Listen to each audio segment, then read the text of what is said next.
Axel Noguera, cantautor argentino, en estos momentos está presentando La Fuente de tu Voz, una de sus composiciones.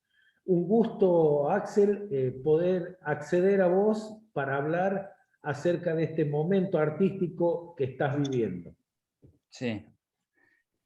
¿Cómo te va? Muy bien.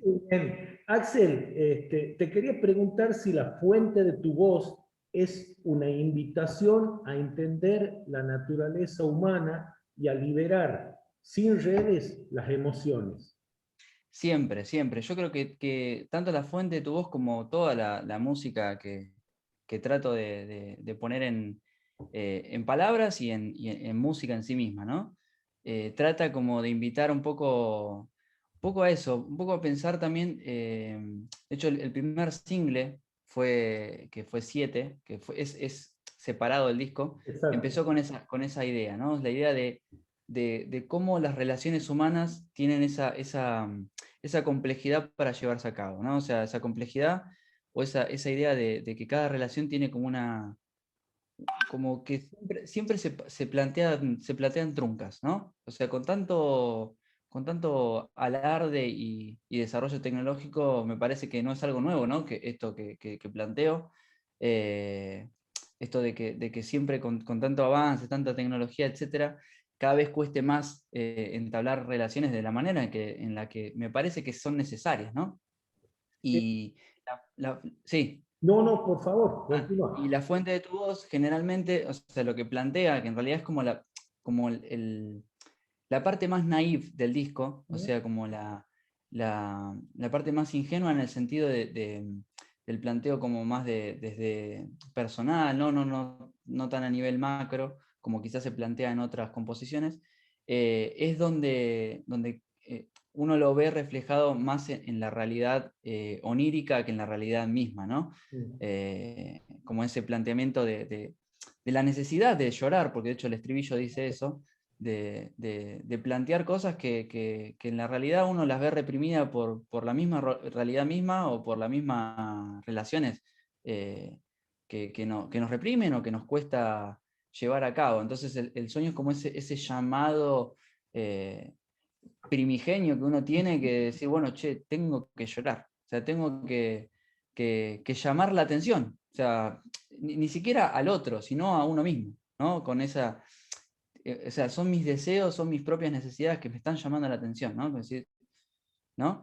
Y yo creo que surge en un momento, es más, es una letra que yo hice y una canción, una música que hice muy hace mucho tiempo, fue en el 2009 que la hice y que recién ahora sale a la luz. Y eso me da como una especie de meta-entendimiento de la canción de cuánto tardó en salir, ¿no? Cuánto tardó en llorar, justamente, ¿no? Como que este lanzamiento tiene todo un montón de esas cosas que en diferentes situaciones me plantea esa cosa. Una cuestión del sentido mismo de la letra, el sentido de la música, lo que sea, y el sentido propio hasta del lanzamiento, cuando uno habla de ese metasentido, ¿no? Que a veces lo dice la letra y dice, che, loco, si lo compusiste en el 2009, ¿por qué sale en el 2021? ¿No?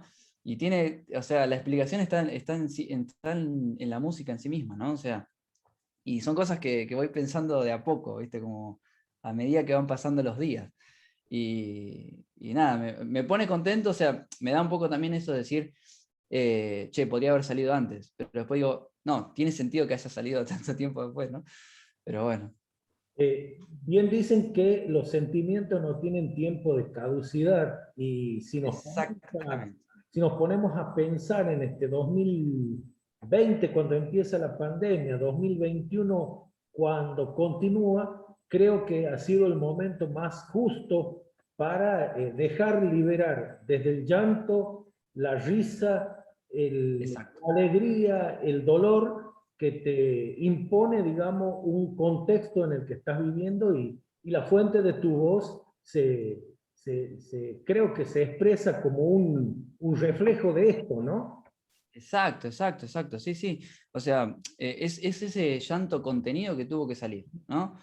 De hecho, yo me privé mucho durante mi adolescencia porque era el único chico en la escuela que hacía música por el mero amor de hacer música, ¿no? O sea, no con este objetivo superficial de buscar amores o lo que sea, ¿no? Sino fue una cuestión de que yo encontré la manera de expresarme ahí, ¿no? O sea, siempre, siempre, siempre, siempre a mí me gustó mucho, me eduqué mucho musicalmente con mis viejos, pero y siempre fui de querer buscar otras cosas que quizás lo que yo me estaba escuchando, viendo en ese momento, quizás no me satisfacía la manera de expresarme. Y empecé a hacer canciones para tener algo que tocar, que es mucho lo que hace mucha gente, ¿no? Esto de necesitar algo que tocar, que quizás lo que vos estás escuchando no te lleva, ¿viste? Entonces es como que últimamente me estaba pasando esto de poder recordar esa sensación de componer. Y cuando vos me mencionabas al principio esto del cantautor, que yo quizás antes me sentía de esa manera, y ahora me siento de la manera compositor, ¿no? De esta especulación y tratar de buscar sonidos y tratar de producir, ¿no? Y etcétera, etcétera. Y empecé como a perder o a dejar un poco de lado esta idea de escucho una canción cualquiera y quiero hacer una yo, ¿no? Eh, y no me estaba pasando de componer por componer, por la necesidad de manipular sonidos, etcétera, ¿no? Pero me pasa mucho, ahora yo estoy muy inspirado por Jorge Drexler, ¿no? El uruguayo, que lo escucho y digo, tengo ganas de hacer una canción. O sea, y dije, pará, yo me sentía así a los 19 años, ¿no? O sea, y La Fuente de tu Voz fue esto, ¿no? O sea, tiene una producción distinta, tiene mucha electrónica, etcétera, etcétera. Y aparte, mirando el título, uno dice, bueno, voz, ¿no? Entonces planteé la idea desde la voz, ¿no? Está todo hecho con voces, generalmente, ¿no? Los sintetizadores, los coros, toda la armonía planteada está siempre partiendo de la voz, tanto mía como la de la cantante, Lara Ferreiros, Sí. que es la que le puso la voz valga la redundancia, la que le puso la voz a esta canción, pero me pasó de que esta canción fue la primera que yo hice y que yo como tocaba en otras agrupaciones, etc., siempre había un momento en el que yo por ahí metía mi canción. Un momento del show que me pintaba, ¿no? Si me daban lugar los chicos y si había tiempo. Y si no, armaba, qué sé yo, una fecha yo solo, imitaba a gente y tocaba covers y este tema y algunos otros más. Y pasaba de que esta canción pasó por muchas voces, justamente. Entonces, a la hora de sacarlo el tema me pasó esto de decir, che, o sea, es, es la fuente de todas nuestras voces, esta canción no se casa con una voz. Entonces, eso también me dio la pauta de, no hace falta ni que la cante yo, y sin embargo estoy yo ahí. Y la cantó mucha gente, la han cantado tanto hombres como mujeres en el sentido del sentido de la letra, que nunca es ni genérico ni personal, es como que ya empieza, en un primer sentido lo ve ingenuo, lo ve como muy personal, porque de hecho es eso, porque nace de esa necesidad personal, pero después es como que empieza a conectar a todos porque todo el mundo tiene las mismas necesidades, creo yo, ¿no? O sea, y es lo que me pasó, porque digo, che, loco, lo canta todo el mundo este tema. O sea, todo el mundo, ojalá, ¿no? Digo, todos mis amigues, toda mi gente que me conoce, que conoce esta canción, la ha cantado en un momento. Aparte que imagínate que uno tiene amigos que también que son músicos, que son cantantes, que lo que sea, y siempre le encontraron una vuelta al tema y era de juntarnos nosotros dos, nosotros tres, quien sea, y tocar esa canción, ¿entendés? O canciones de otros chicos, de otros amigos míos, otras chicas, que era como compartir eso. Yo creo que eso también es como que empieza como a, un poco como a difuminar la idea de quién es a quién pertenece cada cosa. Yo creo que lo importante es eso que transmitimos y cómo uno puede relacionarse con eso que transmitimos. No solo con la música, sino con lo que está atrás de eso. ¿Viste? Que cuesta mucho verlo. Mismo a mí me cuesta un montón de verlo, ¿no? Cuando empezás a entender canciones a los 30 años, ¿entendés? Que escuchaste durante 15, 20 o no sé, de 4. Entonces es como que Fue muy revelador eso, ¿no? A mí me pasa de que yo tengo, ahí se ven, ¿no? Los libros y los cuadernos, todo viejo, todo del 2009, 2008, 11, ¿no? Y fue como la cuarentena, como decís vos, empecé a rescatar. Dije, ¿dónde está ese Axel de hace 10 años? Está ¿No? bien. Y empezó a aparecer todo y salió, revivió la fuente de tu voz. O sea que nunca había muerto esa necesidad, porque como dijiste al principio, o sea, el sentimiento no tiene fecha de caducidad. Y eso es lo que sostiene un disco. Si realmente es legítimo, ¿no? Pues, si es solamente si es perecedero, se nota, ¿no? Eh, Me parece que es lo relevante cuando uno hace música, pensando en que quiere conectar con alguien también, ¿no? Que básicamente es lo que le pasa a uno. Axel, te quería preguntar si, digo en lo personal, y valiéndome un poco de lo que expresas en la fuente de tu voz, ¿te costó mucho poner en palabras lo que expresas en tus canciones? En esa canción particular, no. No, estaba pasando por un momento así muy de la rapidez, ¿no? De la ingenuidad, de lo naif, le digo yo. Me cuesta mucho más ahora, ¿viste? Muchísimo más. O sea, sobreespeculo las cosas, sobrepienso mucho las letras y, o sea, son cosas que quizás no me... Si yo veía la fuente de tu voz, hoy día la tiraba a la basura. O sea, la letra que yo veo, digo, no, esta rima es muy simple, la letra es muy naif, es muy simplona en ese sentido, como muy... Y nada, y quedó. Fue como que todo el mundo que me conoce a mí, que conoce esa canción, es como, qué linda canción, qué lindo tema, che, qué copado, este tema me encanta, no sé qué.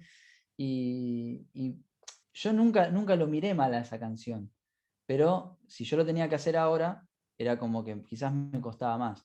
Y ahora estoy tratando de volver un poco a eso, ¿viste? Porque me ha costado componer muchas letras. A mí no me cuesta componer melodías o generar progresiones armónicas o lo que sea, ¿no?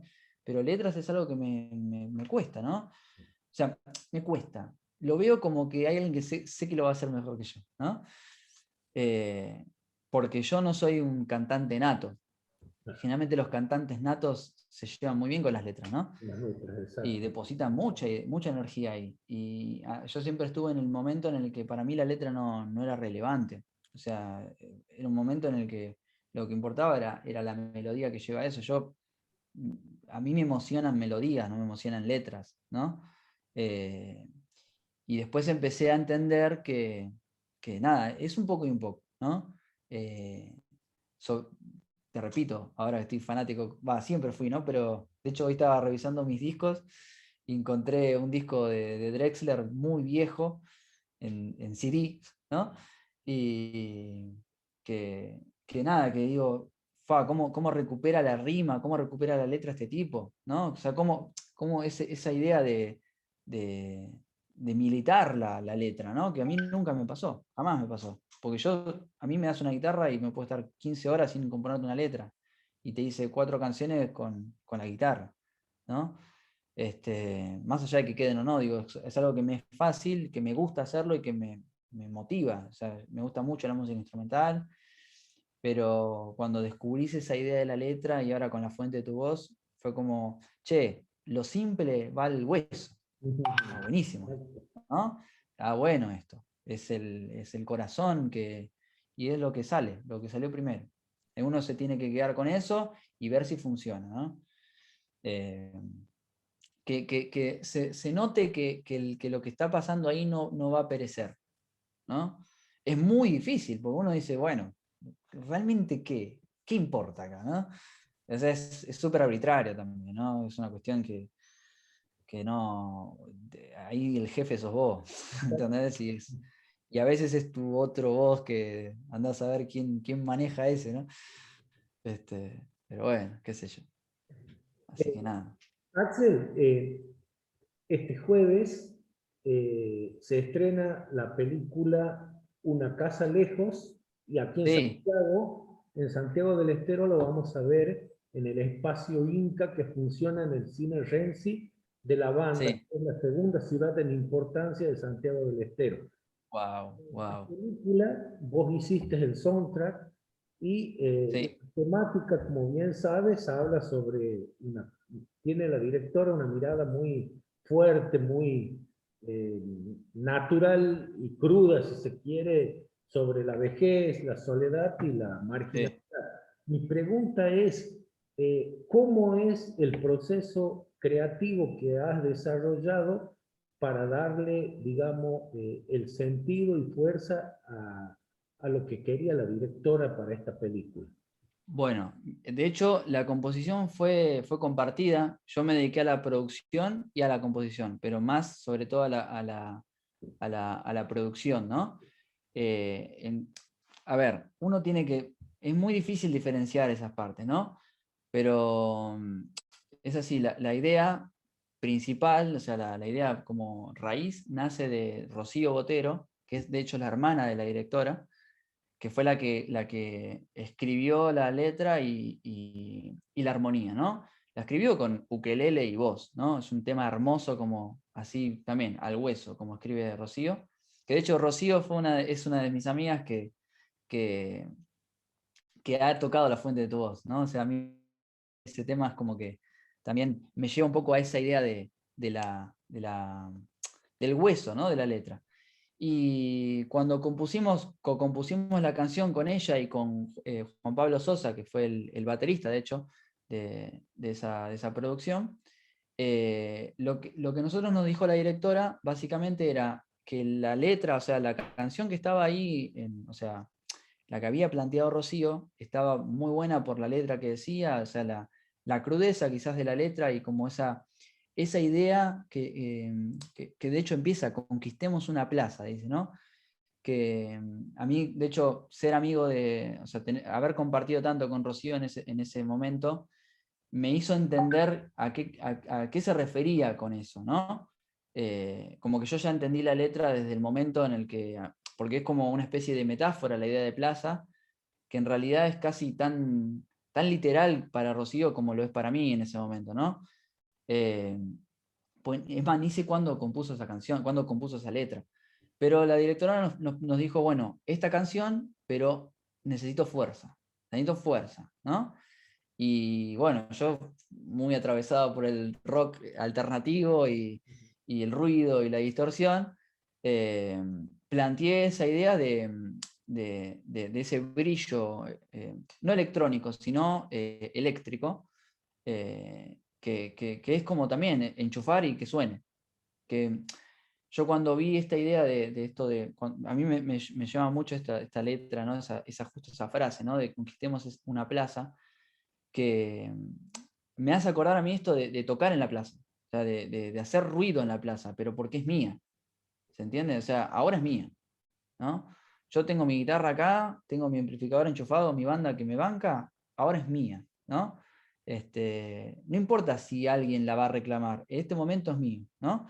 Entonces, yo quise transmitir eso, o sea, y recurrí también a referencias artísticas que a mí me movieron mucho en esa época, ¿no? O sea, qué sé yo, Foo Fighters, eh, los Red Hot Chili Peppers, esa Nirvana, esas ganas de hacer ruido, básicamente, ¿no? De hacerse notar con esa idea eh, primigenia, única, que sos vos, ¿no?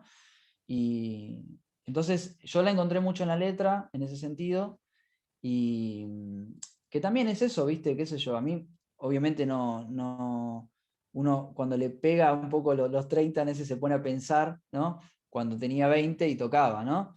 Y me pasa esto que, de hecho, con Rocío hablábamos que el personaje principal de la película no es una franja etaria muy utilizada como protagonista, ¿no? Todo el mundo se olvida de los que están por jubilarse, ¿entendés?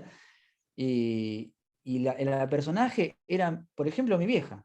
¿Entendés? Mi vieja era esa persona, ya está jubilada, ¿no? Pero todo lo que pasó, yo estaba en la película así, dije, es mi casa. ¿Entendés? O sea, era mi casa, mi vieja con todos los kilómetros de la jubilación, era eso, ¿no? Y nada, lo leí al toque eso, lo leí al toque, es muy personal y es como que está buenísimo porque se hace justicia, ¿no? Entonces, ese sentimiento de hacer justicia que uno a veces ni sabe qué es, ¿no? A veces está en hacer ruido, en que tardaste un montón en llegar a la plaza para tocar, porque hay millones de trabas, porque imagínate que yo, donde más tocaba fue después del 2004, o sea, después de Cromañón, ¿no? O sea, todo el quilombo que había para buscar fechas, todos los bares eran un desastre, que encima vos pagabas para tocar, o sea, todo mal, básicamente, todo mal. Y encima era la transición de los 90 que había que tocar, ¿no? O sea, uno no manejaba nada de YouTube, no sabía cómo funcionaba Internet, pero había que tocar, o sea, era escrachar tu nombre en aerosol y salir a tocar. Y vender entrada a 5 pesos, ¿no? Y para que después termines poniendo un montón de guita porque no te iba a ver nadie. Entonces, cuando iba, no sé, una plaza que vos tocabas gratis, decías, y encima era el sonido de la municipalidad, a mí me transmitió eso, ¿entendés? Era eso, era hacerse justicia, ¿no? Era hacer justicia, ¿no? Y es como, te entendés con el personaje, lo mismo que hablamos con La Fuente de tu Voz, te conectás con un personaje, o con eso desde el sentimiento, ¿no? Desde, yo no me estoy por jubilar ni mucho menos, y de hecho soy docente, ¿no? Yo también, pero, o sea, básicamente es como que te conectás desde ahí, ni siquiera desde la docencia. O sea, también me he conectado desde la docencia porque sí, lo veo todos los días, ahora estando virtual, pero es medio lo que ves siempre. Y nada, me pasó eso, me pasó que lo pude abordar así, de esa manera, ¿viste? Aparte que Rob me había dicho a mí, sabiendo que o sea, sabiendo la referencia que le había pedido Mayra, esto del ruido, y sabe que yo lo manejaba, ¿no? Porque tuve mucho tiempo haciendo ruido, básicamente. Entonces, fue como eso, justicia, ¿no? Y, y está en la letra eso, está en la letra que es de ella, ¿no? Y eso es como que, nada, a mí me conecta mucho. Fue fácil, de hecho, por eso, ¿no?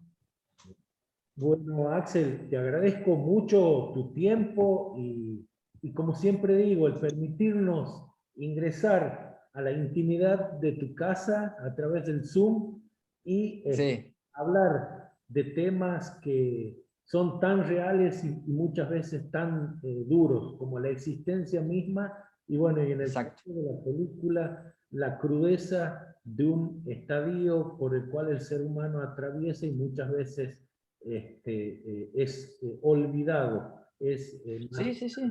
así que te Sí, sí, agradezco sí. infinitamente tu tiempo y tus palabras. Bueno, muchas gracias por el espacio, por dejarme parlotear.